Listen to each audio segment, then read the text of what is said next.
नमस्कार दोस्तों, मैं हूं पंकज और स्वागत है आप सभी हमारे इस वीडियो में। आइए दोस्तों शुरू करते हैं।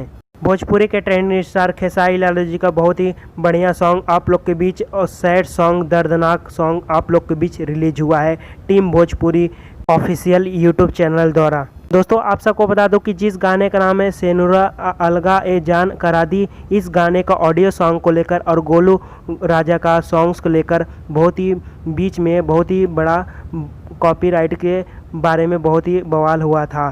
तो दोस्तों आप सबको बता दूं कि इस गाने को लेकर बहुत ही चर्चे हो रहे थे कि इस गाने का आना ही चाहिए, लेकिन दोस्तों जिस दिन का इंतज़ार था वो आप लोग के बीच आज आ गया है। दोस्तों आप सबको बता दूं कि जिस गाने का नाम था सेनुरा ए जान अलगा करा दी, इस गाने का ऑडियो सॉन्ग्स आज 28 मिनट पहले टीम भोजपुरी यूट्यूब चैनल द्वारा रिलीज हुआ है। दोस्तों आप लोग हमारे स्क्रीन पर देख रहे हैं कि 28 मिनट में 8000 व्यूज क्रॉस कर चुका है इस सॉन्ग्स को।